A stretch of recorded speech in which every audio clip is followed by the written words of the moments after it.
আজকে আমরা এমন একটা ইংরেজি শব্দকে ব্যবচ্ছেদ করব যা আমরা প্রায়ই ব্যবহার করি, কিন্তু এর পেছনের আসল মজাটা হয়তো সবসময় খেয়াল করি না। আর শব্দটা হলো অ্যাম্বিগুয়াস।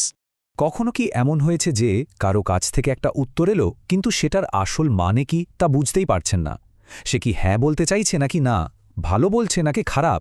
ঠিক এই রকম একটা গোলমেলে পরিস্থিতি।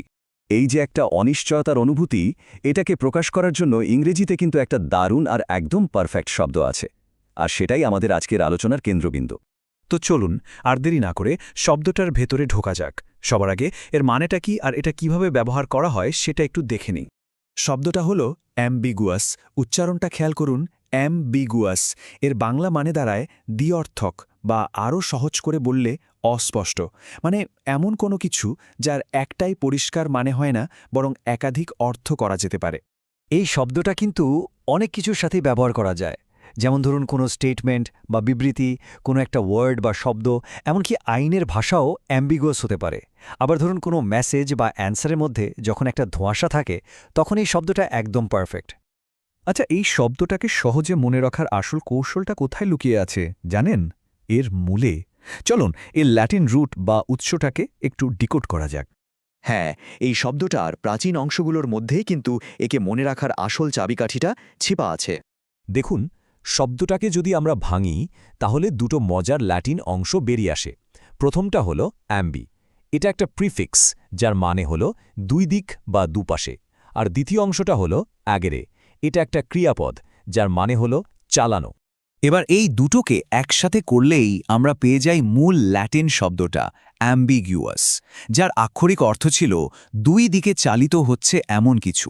ভাবা যায় কি দারুণ একটা কনসেপ্ট। ব্যাপারটা একটু কল্পনা করুন তো, একটা জিনিসকে যদি একই সাথে দুই দিকে টানা হয়, ওটা কি কোনো নির্দিষ্ট গন্তব্যে পৌঁছাতে পারবে? কখনোই না। আর ঠিক এই আইডিয়াটা থেকেই কিন্তু অস্পষ্ট বা দ্ব্যর্থক ধারণাটার জন্ম। তো থিওরি তো অনেক হলো, এবার চলুন বাস্তবে বিভিন্ন বাক্যে এটাকে কিভাবে ব্যবহার করা যায় তার কিছু উদাহরণ দেখে নেওয়া যাক। যেমন ধরুন এই বাক্যটা, হিজ রিপ্লাই ওয়াজ অ্যাম্বিগুয়াস। এর মানে হলো তার উত্তরটা একদমই পরিষ্কার ছিল না। হ্যাঁও হতে পারে, নাও হতে পারে। একটা ধোঁয়াশা রয়ে গেছে। আরেকটা উদাহরণ দেখা যাক, এবার একটু ফর্মাল দিক থেকে। যেমন the law is ambiguous in this matter.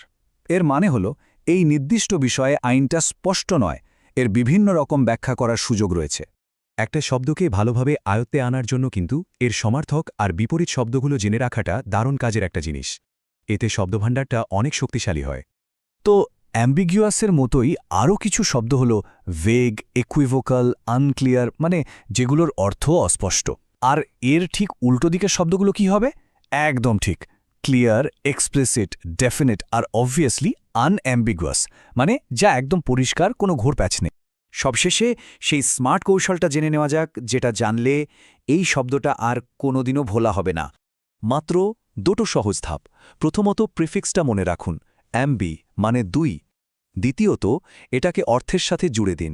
তার মানে অ্যাম্বিগুয়াস মানে হল দুই অর্থবিশিষ্ট, বা সোজা কথায় দ্বিঅর্থক। কি এর চেয়ে সহজ আর হয়?